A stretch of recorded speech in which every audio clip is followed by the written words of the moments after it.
Welcome to another Marvel Legends Infinite Series review. This time we're looking at the Amazing Spider-Man figure from the Amazing Spider-Man 2 line. Now, right off the bat, I'm going to say that this figure is amazing.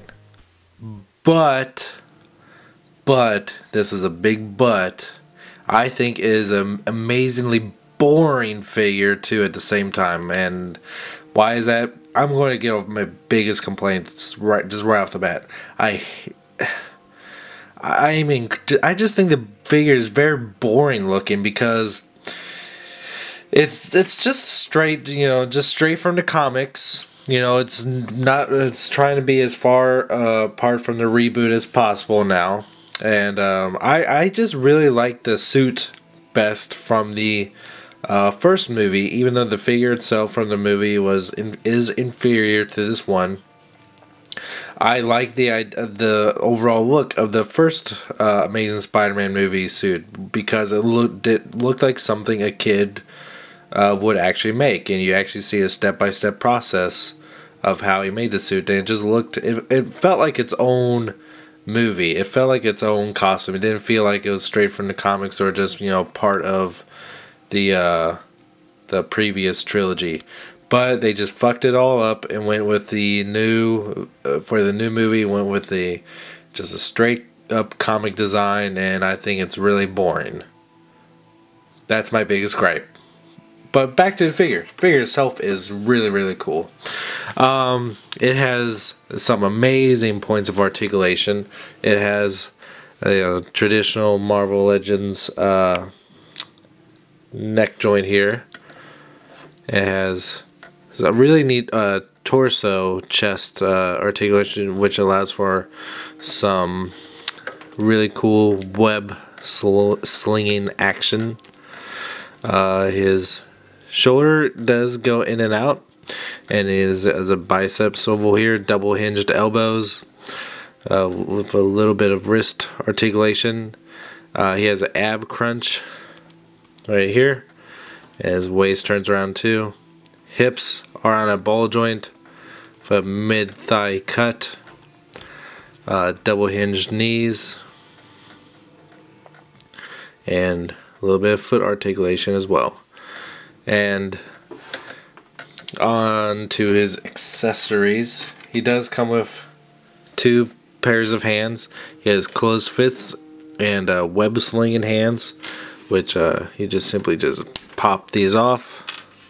Be careful though, because I can definitely see how these could break off and become a problem for someone in the future, but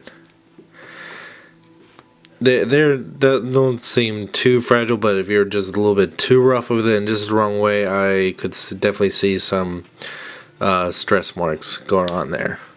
So this is a very articulated figure as opposed to the last one.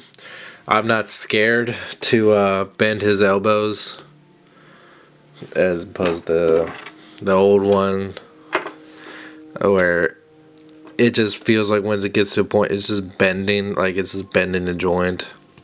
So that was my biggest problem. I mean, look at this costume. This costume is really cool. Yeah, this guy has a little bit of the jelly knees going on now, but I just like the way this is a very interesting looking figure. I just really like the costume. I like how big the spider symbol is on here and how the legs go all the way down. Same thing on the back, and that's the only thing that's really kind of really standing apart from the comics or any other incarnation is the spider logo on his chest and back. It is smaller on this figure and in the movie, but on the back too, you can see it's definitely lifting up from the Amazing Spider-Man film. So it has that going for it, just the standard part. Interesting note, I think some of the legs are missing, or part of the legs are missing on mine on the back because there's these gaps here. So I'm not sure, but it is a very oh, and also it comes with the right arm for the Build-A-Figure Ultimate Green Goblin, and I cannot wait to build this thing. This thing looks like it'd be crazy awesome. All around, this is one of the best Spider-Man figures I have encountered.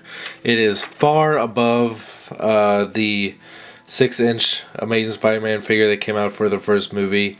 Overall design is extremely shiny. It's very pristine, very polished, although a bit boring, especially compared to the costume for the first movie. But all that aside, it is still a really cool looking figure. Just nothing really stands out apart from, you know, being part of the main Spider-Man franchise. But I think I made that point very clear. It is extremely articulated. It has accessory of hands, and of course, if you want to build the Green Goblin, it comes with his right arm. I do think that this is a must-buy for any Spider-Man fan or any Marvel Legends fan, because this would be probably one of the top tier Spider-Man figures to come out in any Marvel Legends line. Until next time, thank you for watching.